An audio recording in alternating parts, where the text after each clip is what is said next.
때까지는 아마 우리가 그 경제적인 발전이나 여러 가지 측면에서 봐서는 전시관들이 충분하지 않은 상황이었기 때문에 제한된 사람들이 그 전시를 할 수밖에 없었는데 아마 일준 선생님은 그런 맥락에서 인사동에 그 문화 중심인 인사동에다가 서예를 주로 전문적으로 전시하는 그런 공간을 만들고자 했던 것 같아요. 선생님이 시조를 많이 쓰셨는데 그 중에 하나 이제 백악동부라는 시조입니다. 이걸 보면서 저는 선생님이 62세에 이제 백악미술관을 설립을 했는데 시조의 그런 내용을 통해서 볼 수 있듯이 서예가뿐만 아니라 선생님은 여기다가 이제 이런 걸 공간을 하나 만들어 놓고 당시에 그 많은 문화 예술계 분들과 이곳에서 서예를 중심으로 하여서 이제 교류를 하고자 하는 그런 취지로 만들었지 않나 이런 생각을 해봤습니다. 네. 백악이 무슨 뜻이냐 물어보면 제가 처음 왔을 때는 아마 여기에 옛날 지명이 백악동부였다. 그렇기 때문에 그 중에 백악이라는 이름을 따서 이렇게 지었을 것이다. 라고 이제 설명을 했어요. 그래서 저도 그냥 그렇게 알았는데 이번에 이제 인터뷰를 하면서 진짜 백악이 뭔가 하고 이렇게 찾아보니까 다음에 이제 찾아보니까 백악이라고 하는 명칭으로 찾으면 별다른 설명이 없고 다음 백과사전에 보면 백악산이라는 그런 거로 찾으면 백악에 대한 자세한 용어들이 쭉 나옵니다. 그래서 자세한 얘기들이 이제 쭉 거기 있는데 그 중에 이제 중요한 거는 서울이라고 하는 게 이제 4개의 산으로 이렇게 돼 있거든요. 그래서 우리가 알고 있는 남산, 그다음에 북쪽에는 이게 이제 백악산, 그다음에 여기 북악산이라고도 하는데 백악산 같은 명칭인데 그게 있고 또 하나는 저쪽에 그 동쪽에는 낙산이 있고 그다음에 서쪽에는 인왕산이 있어요. 그래서 이 4개의 산이 서울을 이렇게 두르고 있어요. 근데 북악산이라고 하는 게 조선시대에는 백악산으로 불렸어요. 그거를 일본 사람들이 북악산으로 이제 부르고 이제 그걸 끊으려고 했는데 그리고 이제 그 북악산에서 백악산에서 이어지는 그 청계천으로 이어지는 이 길이 지금 인사동에 이제 지금 있는 거거든요. 그러니까 선생님은 여기에서 이제 활동을 하시면서 아마 이제 선생님이 그 활동 그 생애를 보면 충절을 많이 강조하셨는데 선생님은 그래서 이 잊혀져 있는 백악이라고 하는 명칭을 다시 인사동에 구현을 하고자 백악이라는 명칭을 다시 쓰면서 미술관 이름을 그렇게 지었지 않나 이렇게 생각을 해봤습니다. 그래서 아마 이 지역의 역사와 지형, 그다음에 풍수지리 이런 것들을 다 감안해서 명칭을 지으신 거로 이렇게 생각이 됩니다. 아무래도 무엇보다 서예가로서의 일중 선생님, 김충현 선생님은 한글에 대한 관심이 무척 컸다고 제가 가장 특징적으로 생각을 했고요.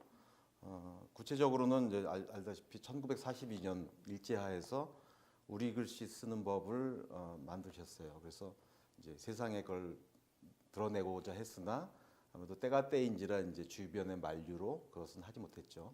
그래서 이제 그 선생님 사후에 책이 나와서 지금 이렇게 지금 시판도 하고 있는데 그런 거 하고 또 하나는 당시에 이제 한글 그러면 한자는 오체가 있어서 전서, 예서, 해서, 행서, 초서가 있는 반면에 한글은 궁치 하나밖에 없었으니까 그 아무래도 서체가 너무 단조로워서 선생님께서는 여러 가지 과거의 그 중요한 문서들을 참고해서 고체라고 하는 그런 그 글자체를 만드시기도 하셨죠. 이런 것을 봐서 선생님의 그 한글에 대한 그 관심과 열정은 대단하셨던 것 같고요.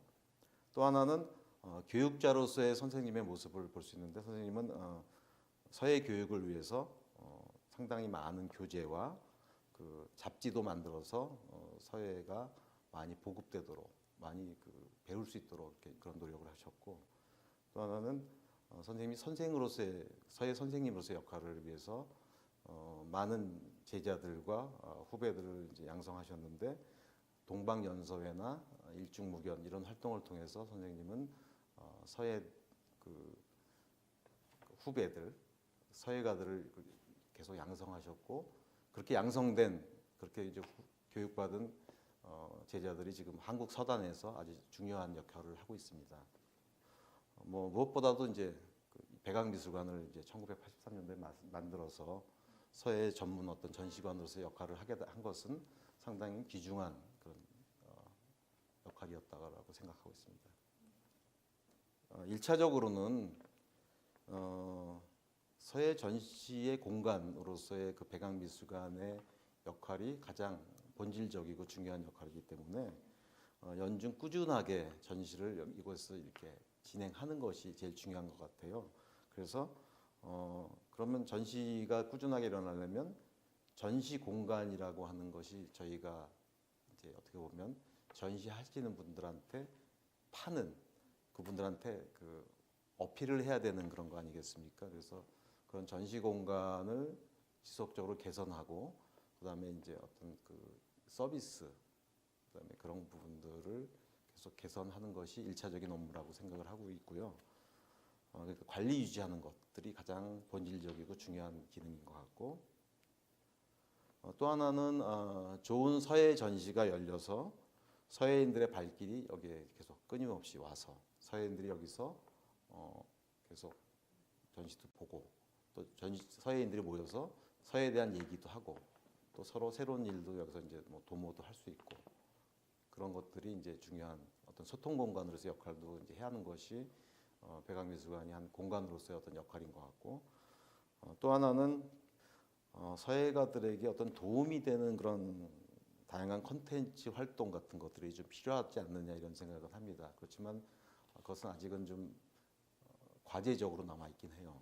그래서 예를 들면 여기가 이제 교육 공간이라든지 아니면 서예를 어떤 이렇게 학습하는 공간 또는 뭐 여기서 서예와 관련된 여러 가지 다양한 형태의 모임들이 이루어지고 그다음에 저는 서예라는 것이 상당히 부족한 것 중에 하나가 서예가는 많은데 서예의 큐레이터는 상당히 없다라고 이렇게 보고 있기 때문에 그런 큐레이션 작업들이 있었으면 좋겠다라는 생각을 하고 있고 그런 것들을 이제 제가 여기 와서 알게 되는 그런 분들하고 좀 얘기를 해보았고 그런 분들도 다른 분들도 많이 공감을 하는 그런 내용인 것 같아요. 그래서 저는 그런 측면에서 이제 백악미술관이 어떤 공간으로서 그런 역할들을 감당할 수 있도록 한번 궁리도 해보고 한번 이제 고민도 해봐야 되지 않나 이런 생각을 하고 있어요.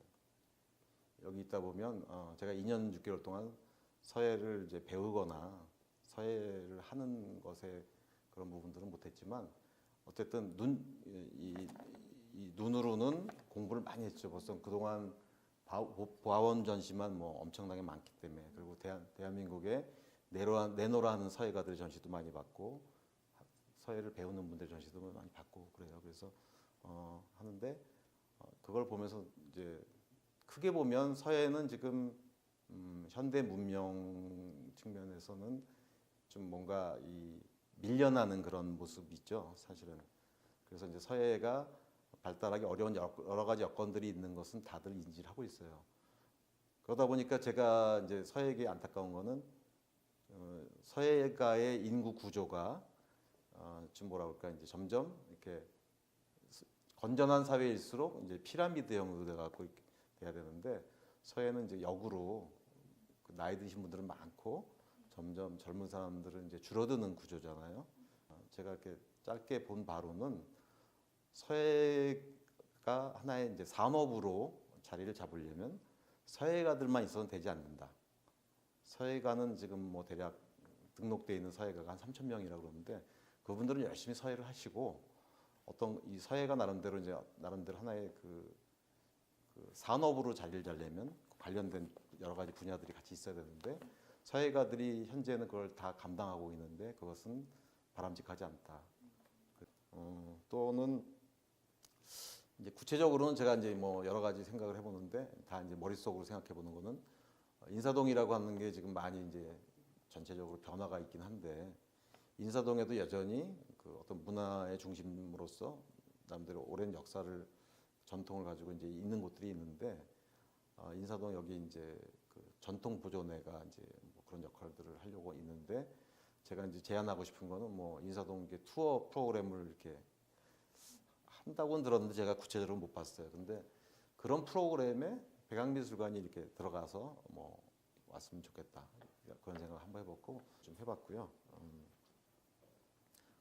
무엇보다도 서해 전시가 서해인들만 보는 그런 잡지에 계속 홍보가 되고 있는데 저는 그걸 넘어서서 일반 대중 매체, 특히 이제 종이 신문의 그런 위력이라고 하는 게 아직도 여전히 있기 때문에 그런 신문에도 전시들을 좀 알릴 수 있는 돈으로 광고하는 게 아니라 거기에 이제 그 사람 기자들이 관심을 갖도록 하는 그 자체가 되게 중요한데 그런 부분들은 되게 약하다라는 생각이고 하여튼 가장 본질적인 거는 서해가 지금보다는 좀 나아져야 됩니다. 이게 그 가장 중요한 거는 서해라는 거는 결국은 일반 대중들이 관심을 가지려고 하면 서해라고 하는 그 본질 자체가 지금보다는 조금 일반인들한테 접근하는 그런 노력들이 좀 필요한 것 같아요.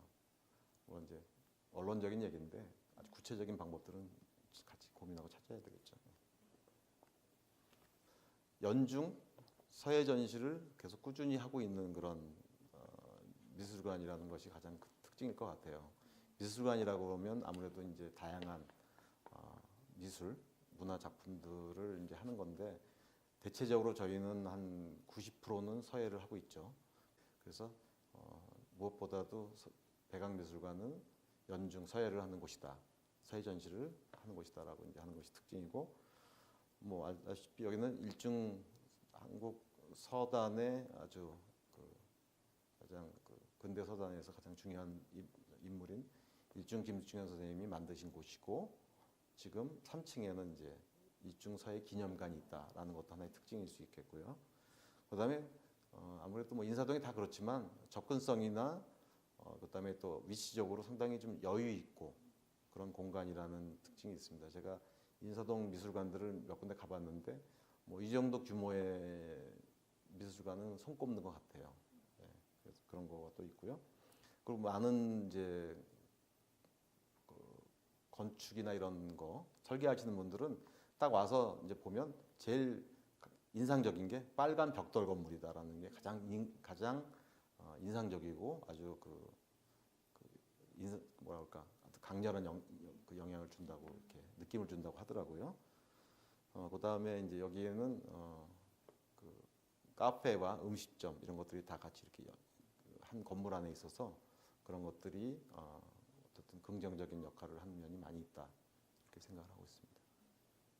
서예나 문인화를 많이 전시하는 공간이기 때문에 이분들이 일단은 이곳을 뭐 정말 자기 공간처럼 생각하고 전시를 생각할 때는 백악미술관 먼저 떠올렸으면 좋겠다는 생각을 먼저 하게 되고요. 아까도 이제 그런 말씀을 드렸는데 현재의 일중 선생님께서 여기를 만들 때 서예 전문 전시 공간으로 만들었고 현재의 어떤 역할들도 그것을 감당하고 있는데 역시 이제 아까 말씀드렸듯이 서예는 지금 그렇게 쉽지는 않은 상황이거든요. 그래서 그런 쉽지 않은 상황들을 서예인들이 어쨌든 백악미술관이 어떤 역할을 해야 될지 모르지만 같이 그런 것들을 좀 극복하는데 같이 힘을 모았으면 좋겠다라는 생각을 하고 있고요. 없는 역할. 제일 중요한 거는 제가 볼 때는 홍보와 전시 기획, 그다음에 금융과 관련된 그런 전시를 하고 이러려면 돈이 좀 필요하고 한데 그런 것들을 할 수 있는 그런 역할들이 필요하고 그런 것들을 하는 사람들이 좀 많이 생겼으면 좋겠고 또 하나는 이제 서예가 대중들에게 접근하려면 큐레이션을 해줘야 되거든요. 그 큐레이션 할 수 있는 사람들을 많이 배출을 해서 그런 사람들이 이제 주변에 이렇게 좀 홍보를 했으면 좋겠다는 생각이고 무엇보다도 저는 서예가들이 가장 가까운 데에 있는 사람부터 시작해서 서예가 갖고 있는 좋은 점들, 긍정적인 면들을 충분히 보여주고 서예가 정말 앞으로 이제 필요하다라는 것들을 가까운 사람부터 충분히 이제 이렇게 알려야만 서예가 이제 갖고 있는 본인이 이제 혼자서 좋아서 해서 되는 게 아니라 그런 좋은 것들을 같이 나누겠다는 생각을 하면서 해야만 서예가 지금보다 좀 나아지지 않을까 이런 생각을 해봅니다.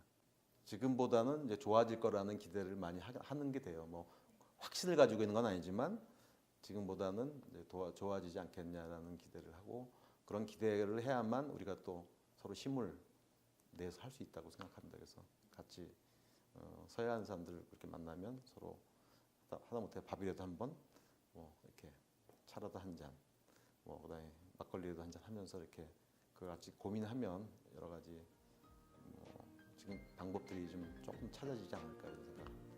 서해계에 좋은 일들이 많이 있길 바라면서 오늘 이렇게 귀한 시간 내주셔서 그 시민에게 감사드립니다. 네. 네, 인터뷰를 마치겠습니다. 감사합니다. 네.